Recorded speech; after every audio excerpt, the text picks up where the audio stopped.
Hello कौन? જાનુ તારો જીગો. સાંભળ ફોન ના કાપતો.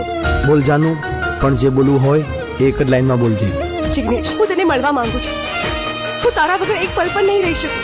હું પણ તને મળવા માંગુ છું, પણ એક જ વાર.